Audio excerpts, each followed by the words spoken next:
is a short coverage on a topic in Chapter 6, Merchandise Inventory. Again, this chapter is primarily concerned with how to calculate cost of goods sold in different ways. I want to remind you of the base formula, which we've discussed before. Very simple concept, but again, it refers to any inventory T account, the beginning inventory plus additions is either still on hand, ending inventory, or it's sold, subtracted out. Okay, B plus A equals S plus E. If we're given three of these, we can always calculate the fourth one.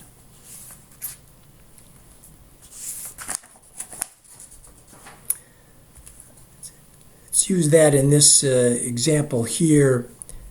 Beginning inventory, still in units, we can bring in dollars later, but beginning inventory of 300 units, purchase one of 100 units, purchase two of another 200 units during the period of time, and we're given that the end of the inventory is 200.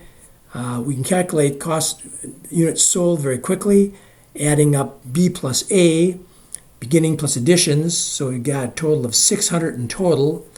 Ending inventory is 200, therefore sold is 400. Again, if the total amount beginning plus additions was 600, ending inventory was given at 200, we can calculate sold at 400 by adding up these, subtracting out that, because this has to equal this. B plus A has to equal S plus E. So we just calculated units sold given total available, beginning plus additions, subtracting out ending forces out what was sold. Let's say we wanted to now value the ending inventory, and as you recall, we had three methods: FIFO, LIFO, and weighted average. This determines what the cost of goods sold is calculated at. Beginning prices, last prices, or a weighted average of the price for the period of time. Let's take this problem and calculate the ending inventory value under FIFO. In other words, first in, first out. The first goods that are purchased are considered the first goods that are sold, and we're going to use a periodic method. We're going to wait till month end, and that just means that we look at all the history. We don't have to look at the timing of when this is sold. We look at the total history and calculate it based on either starting at the top or starting at the bottom. So ending inventory was 200. If we assume that FIFO is the cost of goods sold, that means we'd sell these units first. 400, we'd sell 300 plus 100, leaving 200 left over. So 200 at $6, ending inventory is at FIFO is calculated at 200 times $6, or $1,200 ending inventory at FIFO. Let's say we took that same problem and said, what's the ending inventory under LIFO? LIFO means the most recent goods, the last goods, are sold first. And so therefore, if we have 200 remaining, we sold 400, we sold these, and then 100 of this, so we'd have 200 at $5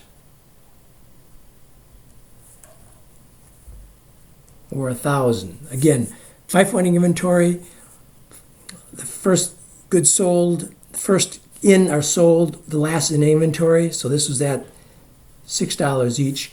If we do ending inventory at LIFO, we assume these were sold first, and what remains is some of this.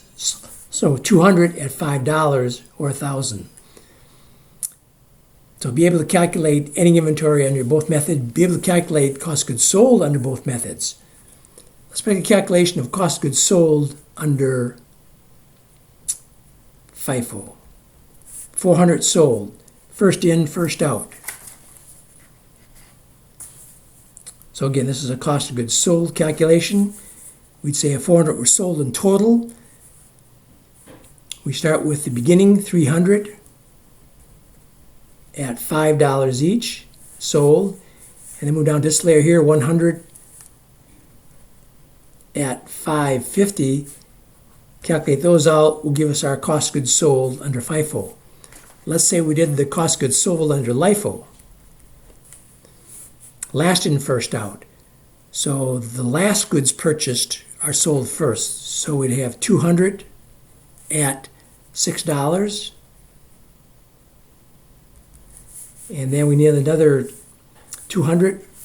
The next layer is 100 at $5.50. And so under LIFO, we'd have to move into this layer here, 100 of that at $5. Calculate those out, and we'll get our calculation. I just want to show you the method. I'll leave the math to you.